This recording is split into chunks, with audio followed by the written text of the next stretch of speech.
Hi, I'm Vicky, reporting for Winkball, and I'm here with the wonderful Rasha. How are you? Thank you. I'm very good. How are you? I'm good, thank you. Thank you for talking to us. Thank you for coming and talking to me. So first of all, your Sudanese music, you bring loads of different aspects, Arabic poetry, Sufi, hints of reggae. What aspect would you say is the most challenging? For me, the combination of things I am doing are okay for me because they are the part of Sudan that are more accessible to me. But then Sudan is huge and it's really full of different cultures and different languages and different rhythms and different, styles. So there's so many of them that I cannot really do, because of the language, not so much because of the language, but there are rhythms that I'm not really used to, maybe, or you know what I mean? So not the ones I am doing, but other ones that I didn't. I haven't yet, at least. I'm planning to try some. Yeah. And specifically, your songs that you have, they tell traditional tales and anecdotes from all over Sudan. What would you say is your favourite song to sing? My favorite song to sing, this is a really difficult question. There's so many, actually. But maybe if we're talking about tales or a song that would tell a story, there's Azar al Hay maybe is one of them, because it tells of a story of a guy who's in love and he cannot see his beloved, and he'll talk to her girlfriends and try to deal with them so they can bring her to him or whatever, So it's so nice. It's a love story that's a difficult love a little bit, and the guy is so into it, and So I like this one. Wow, that sounds beautiful. So poetic as well. It is. So you're a dedicated humanitarian. Would you say there's an overall message that you bring to your creation of music?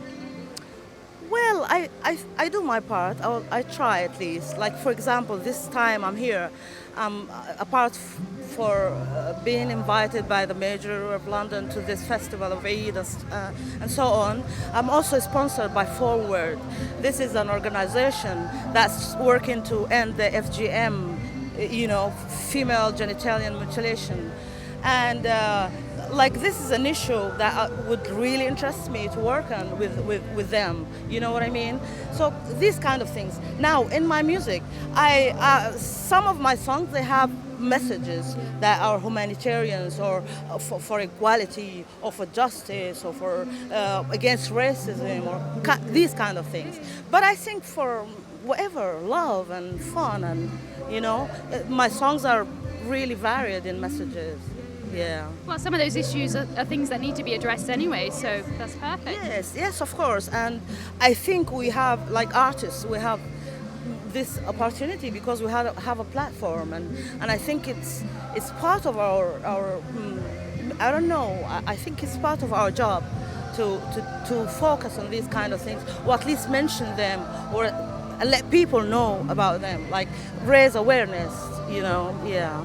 Your voice complements a number of different instruments. What would you say the specific musical instrument that's picked up your music unlike any other?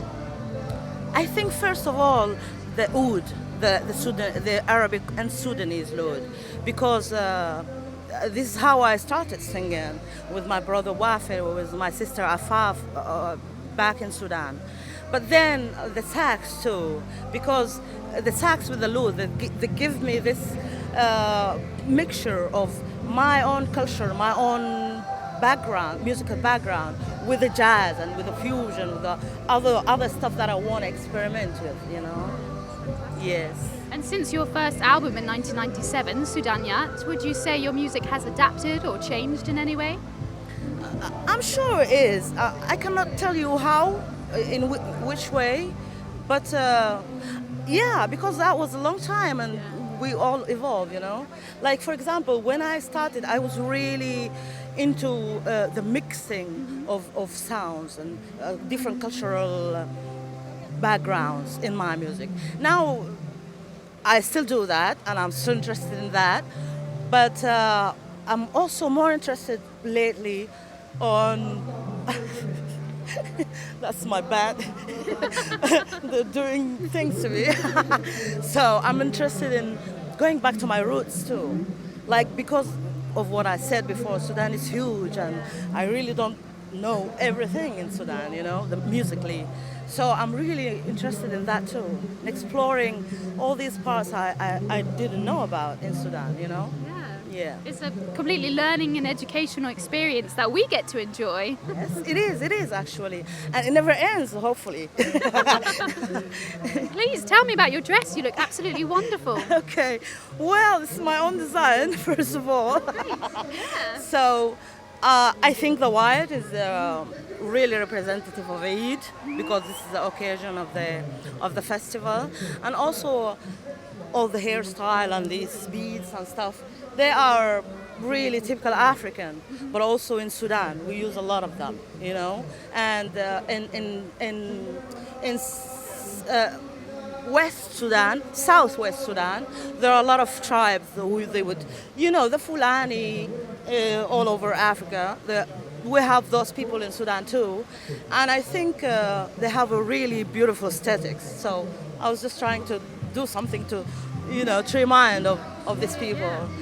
Well, it looks stunning. Thank you. And finally, last question: what does Eid mean to you? Eid means the coming together, the family, the kids. Really, that's Eid for me. A part of a religious celebration, and a part of it's in the end of Ramadan after all the fasting and the spiritual month that people have had. Then the end of it, it's celebration. It's really familiar celebration, and it's a happy occasion for kids. So I always remember Eid as a kid, and I still have this feeling about it till now. Well, thank you so much for sharing your memories and talking to us today. Thank you. I hope your performance goes well. I hope so too. Thank you so much for having me.